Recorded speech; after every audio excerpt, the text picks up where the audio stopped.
I was staring at the letter in my hand, feeling my heart beat faster with every word I read. At first, I thought I was misreading it, that maybe I'd misunderstood, or that my eyes were playing tricks on me. But no, the truth was staring back at me in black ink, and I felt something deep inside me break. It was a letter from my daughter. It wasn't the sweet forgiveness I thought we had shared. It wasn't the reconciliation we had worked so hard to build over the years. This was something else. This was a letter I wasn't meant to find, a letter that revealed her true feelings, her hidden rage, and a plan that had been years in the making. I hadn't expected this, not after everything we had gone through. When I saw her sitting across from me at the dinner table a few months ago, smiling at me, saying she forgave me, I thought things were finally right. But the letter in my hand shattered that illusion. I had made mistakes, grave ones. I had hurt her more than I ever meant to.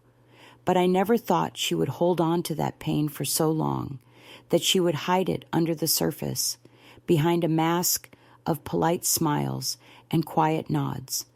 And now I was faced with the truth that she had never really forgiven me, not fully, not until I had paid the price. The letter began innocently enough. It looked like one of those notes children write when they're trying to sort out their feelings, filled with careful words and soft, gentle prose. But as I read further, I realized what I was holding was not a confession of love, but a map, a blueprint for a plan, one that I never saw coming. "Mom," it began, "I know I've said I forgive you. I know you believe I've let everything go. But the truth is, I've been waiting for the right moment, waiting for you to feel just a fraction of the pain you caused me." I felt my stomach tighten. She couldn't be serious. She couldn't have been carrying this anger with her all these years, living a lie, pretending everything was okay. But the words kept coming, each one sinking into me like a stone being thrown into still water. "I've watched you live your life, go on with your days, and act like everything was normal, as if I could just forget what you did. But I couldn't, and I won't. Not until you truly understand what you took from me. Not until you know what it feels like to have your mother betray you." I blinked back the tears that were threatening to fall. How could she say this? I had tried. I had apologized. I had tried to make amends. And yet here she was, writing me a letter, detailing every wrong I had done, every wound I had caused, and worst of all, her plan for revenge. "I know you think I'm a good daughter. I know you think I've forgiven you. But the truth is, Mom, I've been planning this for years. Every time you think I'm okay, every time you think we've healed, I've been waiting for the moment when I could make you feel the same. Pain, the pain you caused me. You don't know what it's like to lose trust in the one person you thought would always be there." The words cut through me like a knife. She wasn't just angry at me. She wasn't just upset. She was preparing herself to make me feel everything she had felt, every moment of betrayal, every feeling of abandonment. "I'm not asking for your forgiveness anymore," she wrote, "because I know I don't need it. I've spent too many years living with my own hurt to worry about whether you accept what I'm doing. You'll never understand the way I feel until you walk in my shoes, and I'm ready to make you walk the way I did." I could feel my breath catch in my throat. My daughter had been hiding this from me. For years, she had been holding on to this, planning her revenge, and I had no idea. I thought we had rebuilt our relationship, I thought we had finally found peace, but this letter, it made everything clear. She hadn't forgiven me. She was waiting for the moment when she could make me suffer as I had made her suffer. The last lines of the letter burned in my mind. Just know that you won't be able to pretend everything is fine anymore.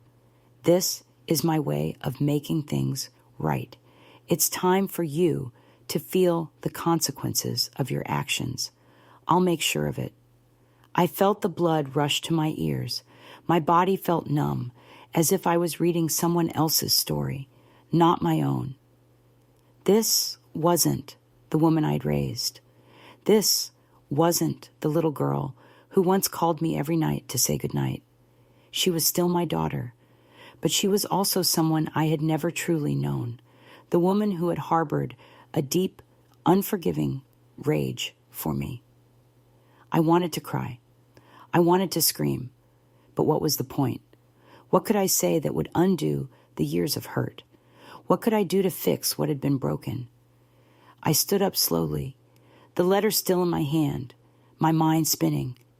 I wasn't sure what to do with this, how to face the truth that my daughter had been waiting for this moment, waiting to hurt me the way I had hurt her. But one thing was clear. I wasn't going to let this silence fester between us anymore. I had to face the hurt. I had to confront it. No matter how much it scared me, I had to find a way to fix this. The next few days were a blur, but the letter stayed with me. I couldn't shake it. Every time I tried to sleep, I saw the words in my mind. Every time I tried to concentrate at work or engage in a conversation, her voice echoed in my ears. I had done everything wrong. The guilt, the shame, it was suffocating me. I had been so naive, so convinced that things had gotten better. But this letter, this cold, brutal revelation, it made me realize just how far I still had to go. The hardest part, though, was knowing that my daughter had been living with this pain for so long. She had kept it hidden, buried beneath layers of politeness, beneath the surface of a daughter who seemed to have forgiven her, mother. But what had I truly forgiven myself for? What had I done to fix the damage I had caused? How had I ever thought that saying I'm sorry could heal the years of hurt I had inflicted on her? I couldn't remember the last time I had truly apologized to her. Not the empty words, not the easy explanations. I had never confronted the depth of the damage I had done, the trust I had shattered, the way I had hurt her. I had wanted her forgiveness, but had I ever truly understood what it would take to earn it? I couldn't stay in this place anymore. I couldn't keep pretending everything was okay when I knew it wasn't. I needed to talk to her. I needed to face what she had written, to confront her anger, and to finally understand why she had been holding on to this grudge for so long. It wasn't easy to reach out to her, not after reading those words, but I knew that if I didn't, I would lose her for good. I couldn't let that happen. I couldn't bear to think of what I had done to her, of how I had broken our bond. And so I called her. When the phone rang, my hands were shaking. My heart pounded in my chest, but I had to do this. I had to hear her voice, even if it broke me. I had to ask the questions I had been avoiding for so long. Hello? Her voice came through the receiver, guarded, distant. Lena, I said softly, trying to keep my voice steady. I need to talk to you. There was a long pause. I could hear her breathing, a sigh of hesitation before she spoke again. What about? I read the letter, I said, almost too quietly. The one you wrote. The silence that followed felt like a heavy weight. I could hear the tension building between us, the space that had been created by the words I had never wanted to read. I wasn't supposed to see it, I continued, my voice cracking. But I did. And now we need to talk. I need to understand. I need to know what you've been holding on to. I didn't want you to see it, she replied, her voice small, almost fragile. I didn't want to hurt you. Hurt me? I repeated, shocked. Lena, you've been holding this in for years. You've been living with this anger, with this resentment. How could you think I wouldn't feel it? How could you think it wouldn't affect me? There was another long silence, and when she spoke, her voice was more composed, but still filled with the pain I knew I had caused. You don't get it, Mom. You never did.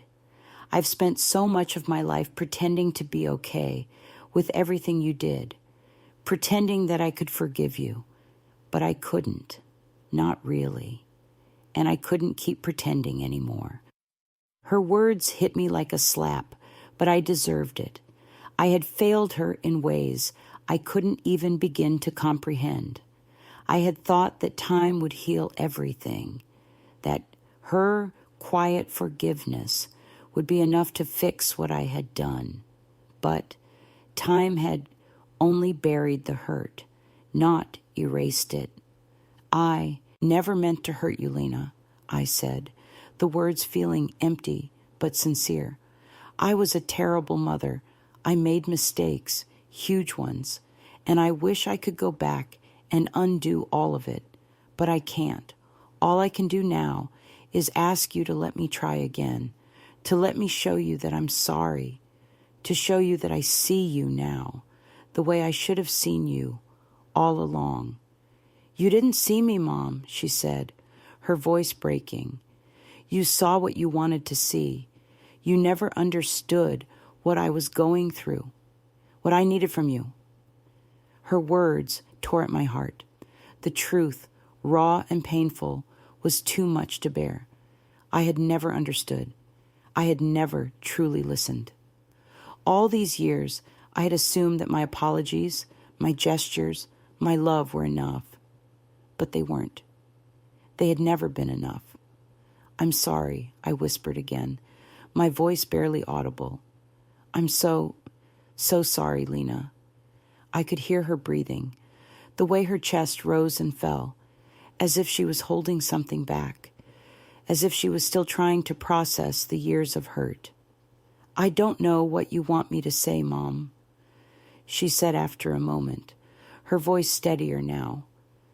I don't know if I can forgive you, not the way you want me to.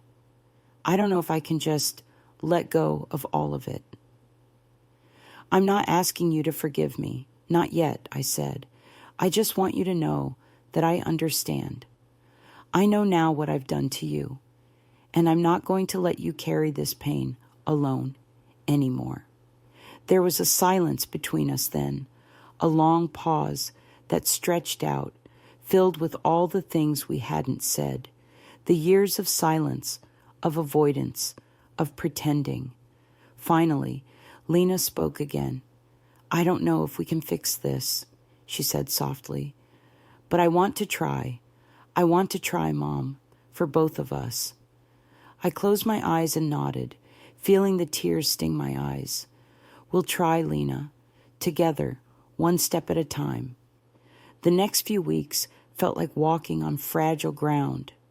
Lena and I spoke more than we had in years, but there was a heaviness between us, a space that neither of us quite knew how to fill. I could hear the walls she had built up, the way she would pull back slightly when I reached out too much. I understood. It wasn't going to be easy, rebuilding what had been broken, but I was trying, really trying. For the first time in a long while, I felt like I was truly seeing my daughter, the woman she had become, not just the child I had left behind. There were moments when we fell into old patterns. I'd cook dinner, and she'd sit across from me, offering those half smiles, the kind that masked everything she was feeling. I could see it in her eyes, though, the quiet storm she was carrying, the betrayal she hadn't yet let go of. And me? I couldn't help but feel this overwhelming guilt every time she looked at me. I knew she wanted to forgive me. I could sense it in the way she'd soften when I apologized. But I could also feel her hesitation, her fear of letting herself trust me again. I began to notice small things. She started inviting me to family gatherings again, but I always saw that guarded look when I'd speak to her. She wouldn't quite meet my eyes. Sometimes, when we were alone, I could feel her pull back when I tried to hug her or hold her hand. She was still processing everything, still deciding whether she could let me back into her life completely. I couldn't blame her. I had hurt her deeply, and the letter she had written, it weighed heavily on me every day, especially when I would catch myself slipping into old habits of assuming things were fine when they weren't. I kept thinking about how easy it was to convince myself everything had healed. But healing wasn't a linear path. It wasn't something that could just be fixed by saying a few words. I had spent so many years thinking I was doing the right thing, trying to make up for the things I had done wrong. But in truth, I was barely scratching the surface. One evening, after dinner, Lena sat across from me, her hands fidgeting with the napkin on her lap. It was quiet. The only sound was the ticking of the clock on the wall. "Mom," she said suddenly, her voice low but steady, "I've been thinking about everything." I could feel my pulse quicken. I had learned to be patient, to listen more, but hearing her bring this up still made my heart race. "What about, sweetheart?" She hesitated, as if weighing her words carefully. "About us, about what's happened and what we can do next." My breath caught in my throat. "Lena, I know I can't fix it all at once, but I want to try. I'm here, no matter how long it takes." She nodded, but there was something in her eyes, something that told me this wasn't going to be easy. "I know you're trying, Mom, and I appreciate that. I really do." Her voice wavered, and I could feel the rawness in her words. She was trying so hard not to let her pain show, but it was there, always there. She stopped and looked down at her hands.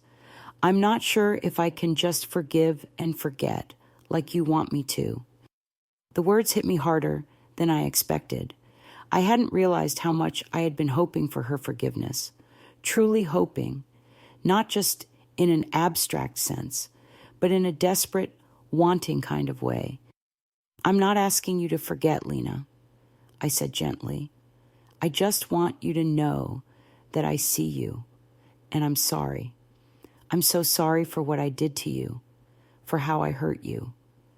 She met my gaze then, her eyes filled with a mixture of anger and pain. "You don't get it, Mom.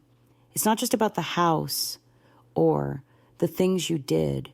It's the years of not being there when I needed you most. It's the way you shut me out, the way you acted like everything was fine when it wasn't. I couldn't trust you. And now, it's not just about me forgiving you. It's about whether I can trust you again."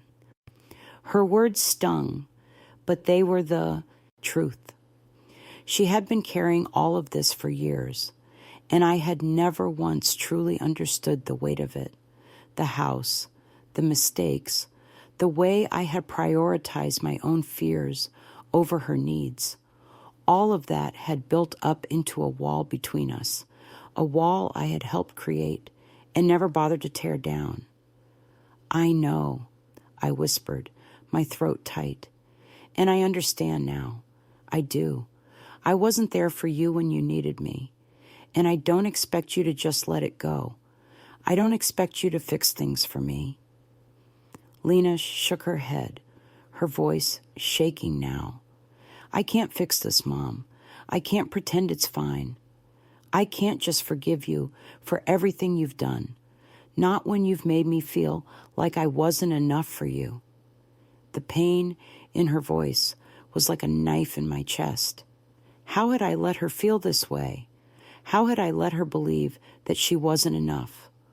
All these years, I had thought I was doing everything I could, but in reality, I had been blind to her need for me, blind to the ways I had neglected her. "I've never stopped loving you, Lena," I said, my voice cracking, "and I will never stop fighting for you, for us, but I understand that this is going to take time, and I'll wait. I'll wait, however long it takes for you to trust me again." She looked at me for a long moment, her face still hard with the weight of her emotions. Then, slowly, she nodded. "I know you love me.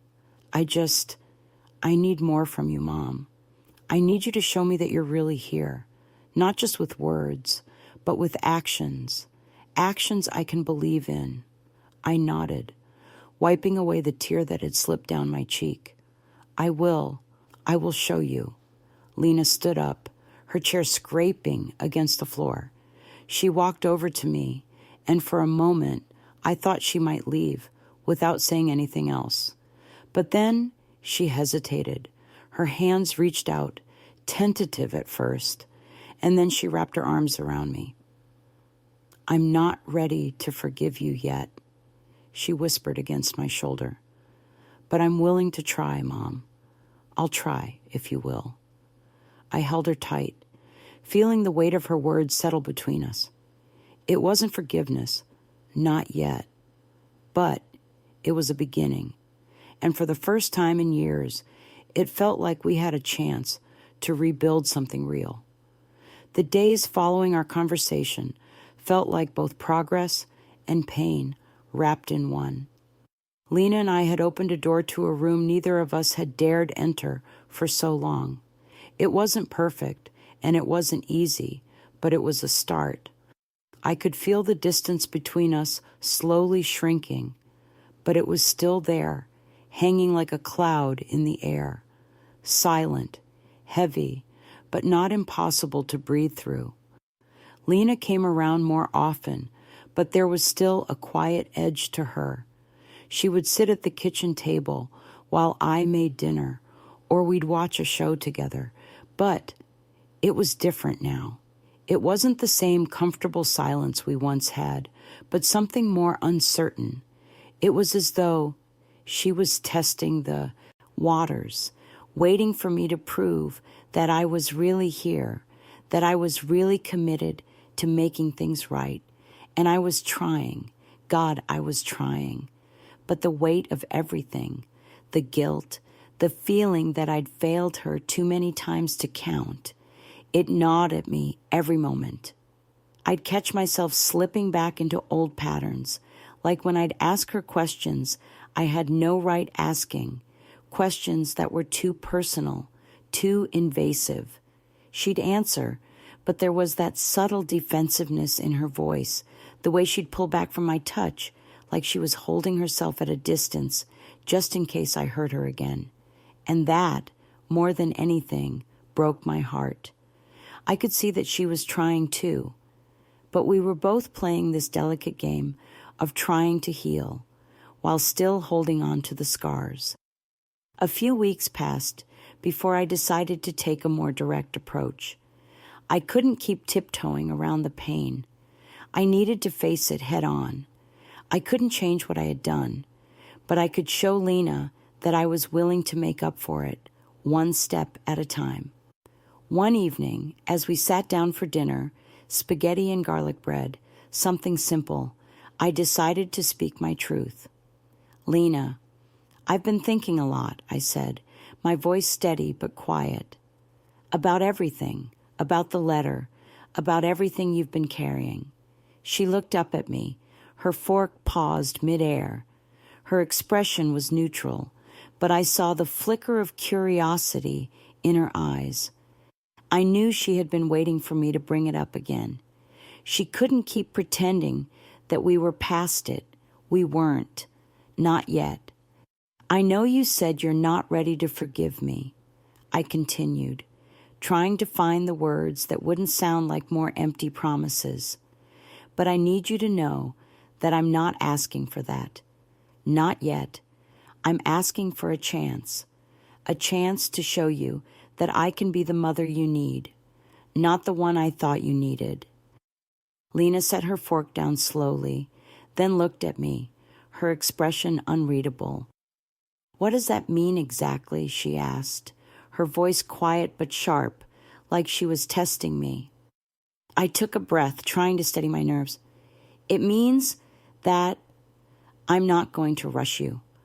I'm not going to push you to say you forgive me or to act like everything is fine. But what I am going to do is show up for you every single day. I'll listen. I'll be present. And when you're ready, if you're ever ready, I'll be here to take whatever you give me, no matter how long it takes. Her gaze softened, just a little. You've been saying that a lot, she said, her voice softer now. But it's hard for me, Mom. I don't know if I can just forget all the years of hurt, of not feeling like I mattered to you. You don't understand what it was like to watch you fall apart. I felt the knot in my stomach tighten. I wasn't there for you, I whispered, the words barely coming out. I was too wrapped up in my own mess, my own pain. I didn't even realize you were hurting too. Lena took a deep breath and finally leaned back in her chair, her arms crossing over her chest as she stared at her plate. I didn't want to burden you, she said quietly. I didn't want to add more to your plate.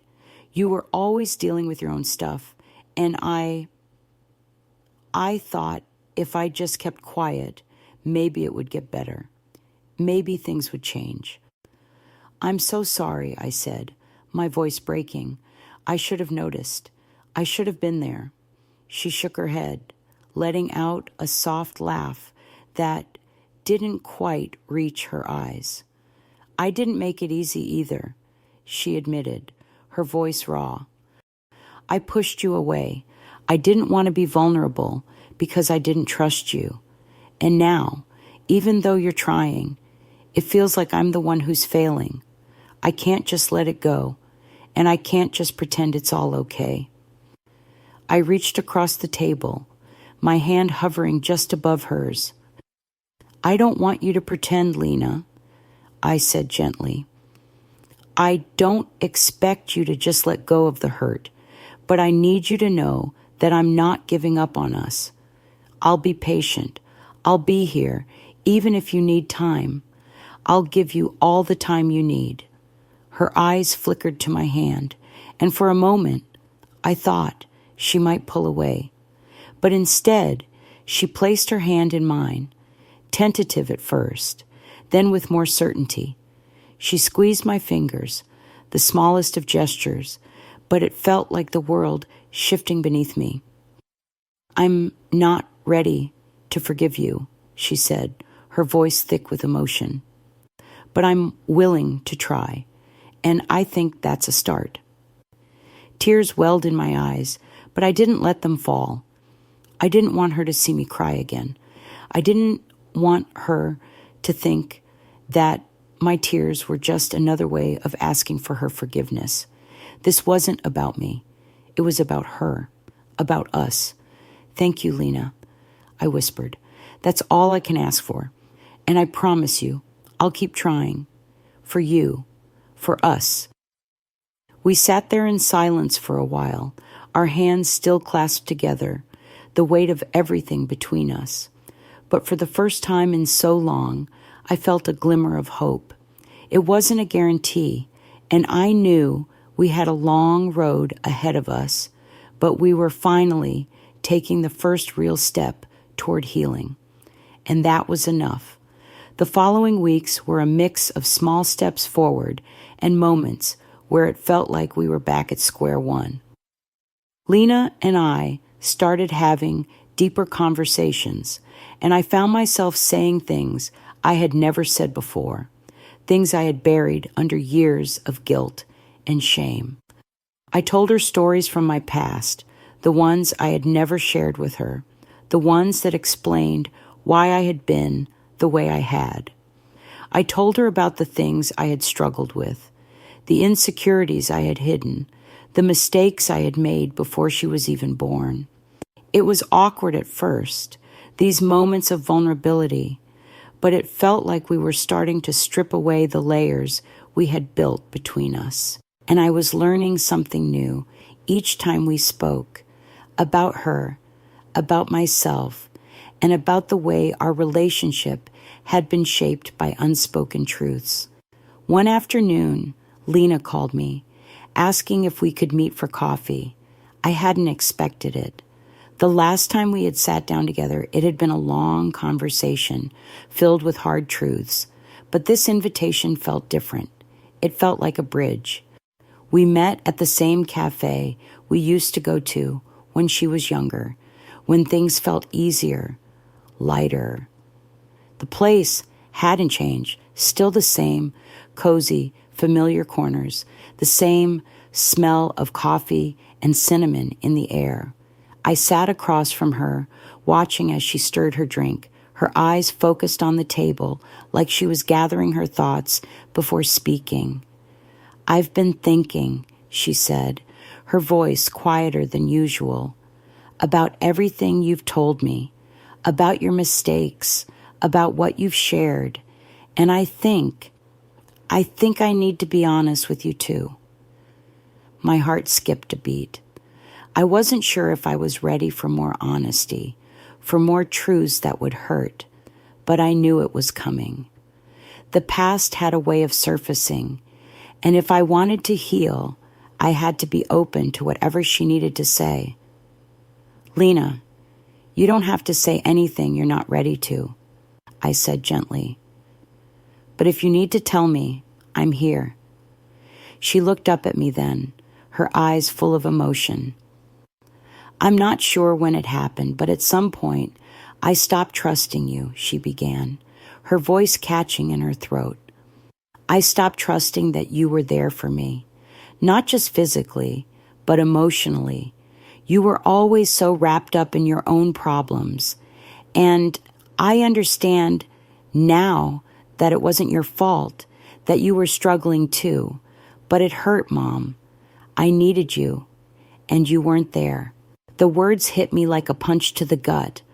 All this time, I had thought I was doing the best I could. I thought I was trying, but I had missed the mark.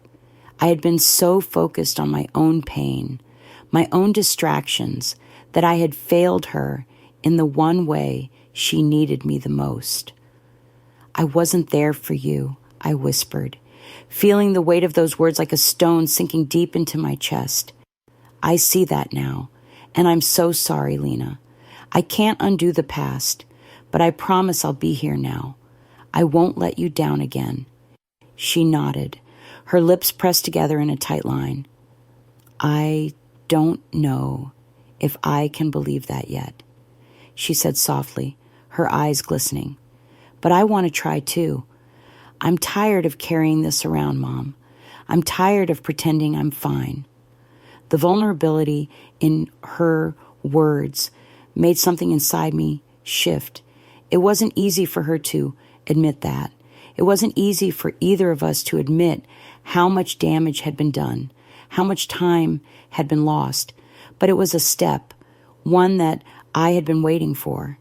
She was beginning to trust me again, not fully, not completely, but enough to take a chance.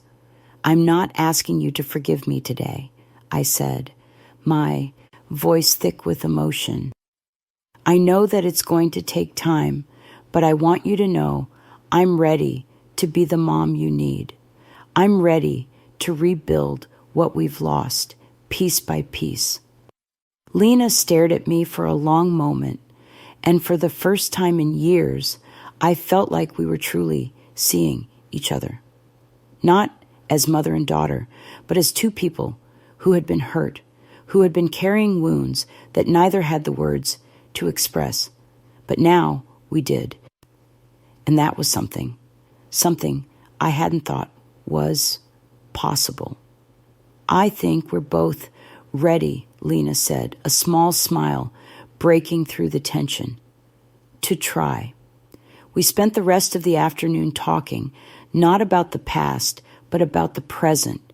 We talked about her work, her dreams, the things that mattered now, not the things we couldn't change. And for the first time, I saw her, truly saw her, as the woman she had become, not just the little girl I had once held. That evening, when I got home, I found myself sitting quietly in the living room, reflecting on everything that had been said. I had spent so much time focusing on the past, on what had gone wrong, that I had failed to see how much potential there was for us moving forward.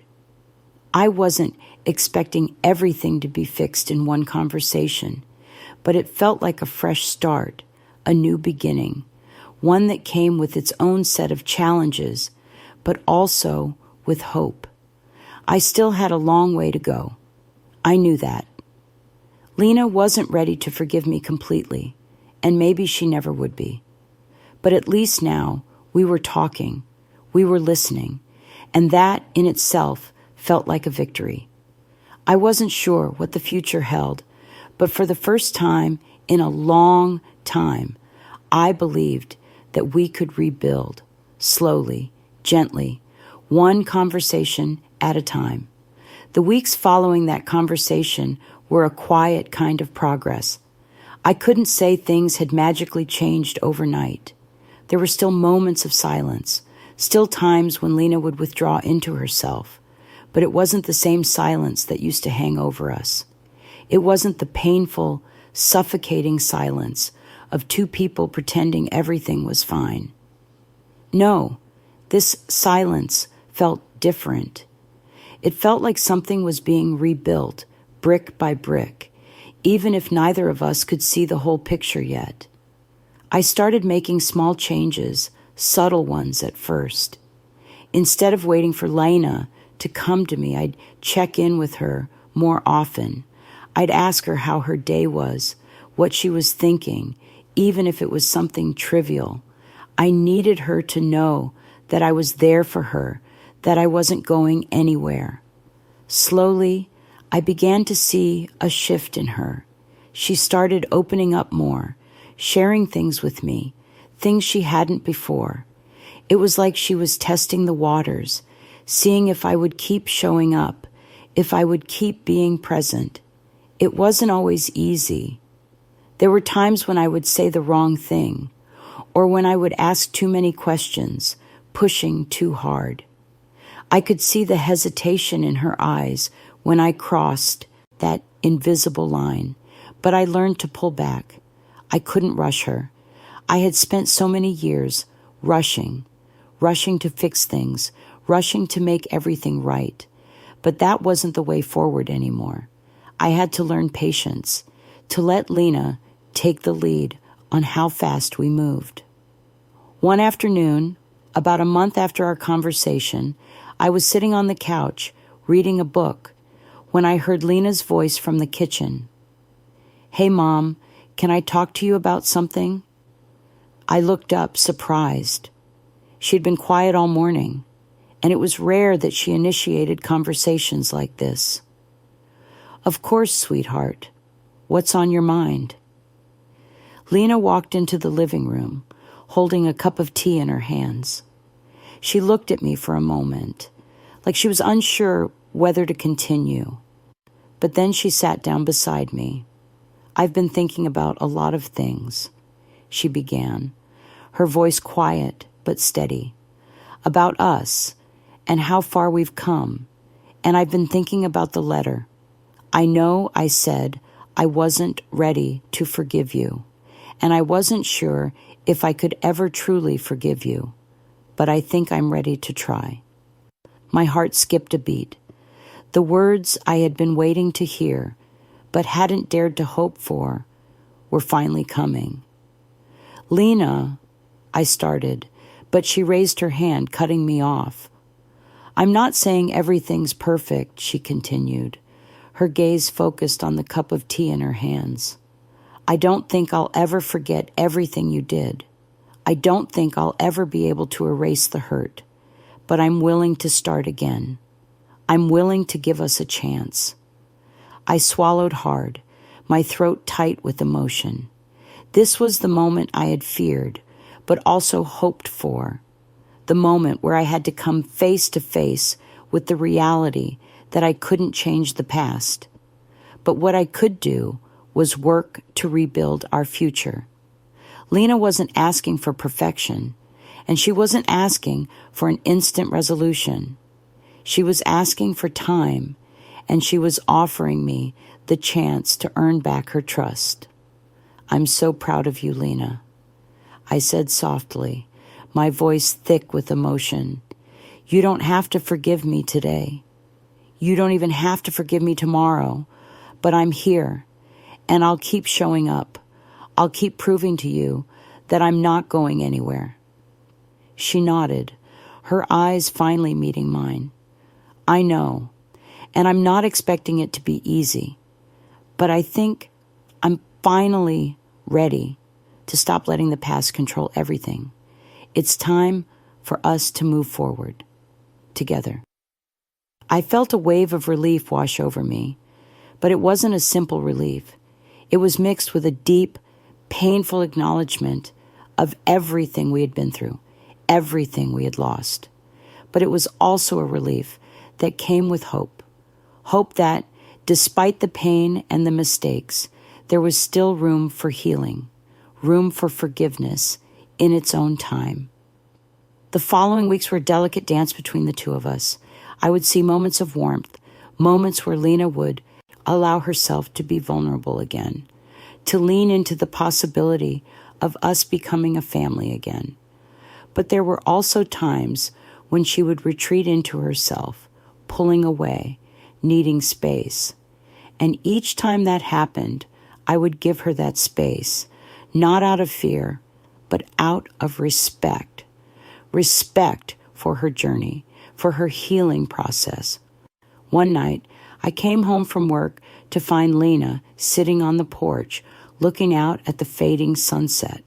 There was something about the way she sat, so still, so lost in thought, that made my heart ache.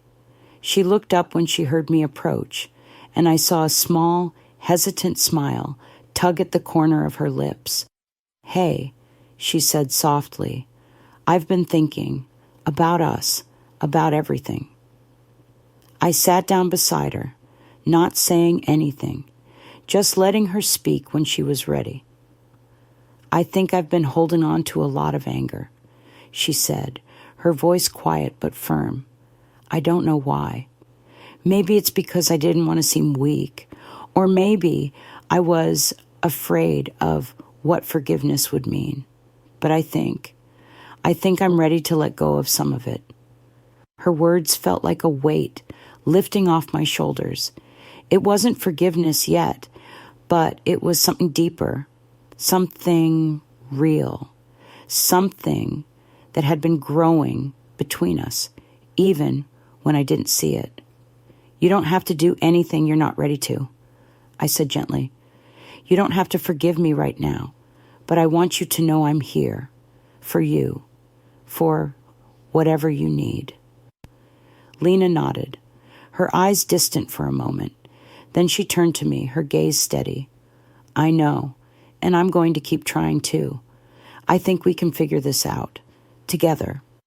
In that moment, something shifted. It wasn't the final step in our journey, but it was a step forward. We weren't fixed, not yet, but we were finally walking toward healing, even if we couldn't see the end of the road yet. The next few months felt like an intricate dance between patience and action, between trying to let go of old wounds and working to create something new. Lena and I had entered a space where we both acknowledged that healing wasn't linear. It wasn't a straight path that led directly from hurt to forgiveness. It was more like a winding road, full of twists and turns. Some days feeling like progress, others like we were taking steps back. But we kept going, and I think that was all we could do. One of the things that helped us the most was starting new traditions. Small things at first, like having breakfast together on weekends or watching movies on a quiet Sunday evening. They weren't grand gestures, but they were moments that we shared, without the weight of the past hovering over us. Slowly, as the months passed, I noticed that the walls between us were starting to crumble, little by little. But it wasn't always easy. There were days when Lena's pain still showed up, sometimes in the form of silence, other times in the way her eyes would look at me, like she was still weighing whether or not I was worth the trust she was offering. It stung sometimes, but I knew I had no right to demand anything from her. All I could do was prove over time that I was different, that I was here, really here, for the long haul. And then there was the day when everything changed. It was a rainy Saturday afternoon, and I had spent the morning cleaning up the house, putting things away, organizing my thoughts as much as my space. I was folding laundry in the living room when I heard Lena's voice from the kitchen. "Mom, can we talk?" I set the laundry basket down, my heart skipping a beat. We hadn't had one of those serious conversations in a while. I wiped my hands on a towel and walked into the kitchen, where she was sitting at the table, a piece of paper in front of her. She wasn't crying, but there was a heaviness in the air, something unspoken, something that needed to be said. "What's up, sweetheart?" I asked, sitting across from her, my voice calm but unsure. Lena hesitated for a moment, then pushed the piece of paper toward me. I recognized it immediately. It was the letter. The letter she had written to me all those months ago. The one I had found. The one that had shaken everything in my world. But now, she wasn't handing it to me with the same cold detachment. This time, there was something else in her eyes. "I want you to read this," she said, her voice steady but soft. "I've been thinking about it, and I think it's time you read it, on my terms." I took the letter, my fingers trembling slightly as I unfolded it. As I began to read, I realized that this wasn't just the letter I'd found months ago. It wasn't just a confession of her anger, her hurt, her plans for revenge. It was something else, something more. The words were different this time. They were softer, more vulnerable, but still filled with all the hurt that had been festering for so long. But what struck me the most was the ending. It was a message of healing, a message of acknowledgement, and, for the first time, a message of forgiveness. "I've been holding on to so much anger," she had written, "and for so long, I thought that if I just held on to it, it would protect me from getting hurt again. But now I realize that holding on to this anger only keeps me trapped in the past. I'm not ready to forget everything, but I am ready to move forward. I'm ready to let go of the pain, Mom. Not because I think you've earned my forgiveness, but because I need to forgive you for me, for my own peace." I looked up from the letter, my eyes filling with tears I hadn't expected. Lena was watching me closely, her expression soft but uncertain. "I've thought a lot about this," she said quietly. "I know it's not going to be easy, and I know there's still a lot we have to work through. But I think I'm ready to forgive you, Mom. I think I'm ready to let you in again." My breath caught in my chest, and I wiped away the tears that were spilling down my cheeks. It wasn't the perfect ending I had once imagined, where everything magically falls into place, but it was real. It was a beginning. It was a chance to rebuild. I don't know what to say, Lena, I whispered, my voice thick with emotion. I don't deserve this, but I will spend the rest of my life proving that I'm worthy of your forgiveness. I will never stop showing up for you. Lena smiled softly, her eyes reflecting a tenderness I hadn't seen in years. I know, and I'm not expecting perfection, Mom. I don't think we can ever go back to the way things were, but we can start fresh. We can start from here. The silence that followed wasn't uncomfortable like it had been in the past. It was filled with the possibility of healing, of a new chapter. I reached out and Lena took my hand in hers. We're not fixed, she said softly, but we're better. And that's enough for me. And in that moment, as I looked at her, really looked at her, I realized that she was right. It was enough. We didn't need to be fixed, not in the way I had imagined. We just needed to be here, in the moment, with the truth of what we had been through, and the hope of what we could become. As we sat there, hand in hand, I knew that there was still work to be done, still pain to heal. But we had taken a monumental step, and that, more than anything, gave me hope. Sometimes healing doesn't come in the way we expect. It doesn't come with grand gestures or instant resolutions. Sometimes it comes in small, quiet moments where we admit our mistakes and give each other the space to forgive. And in the end, maybe that's all we need, to just show up again and again. Have you ever faced a hurt so deep that you didn't know how to heal? How did you find your way through it? Let me know in the comments. And don't forget to like and subscribe if you want to hear more stories about the power of forgiveness, healing, and starting over.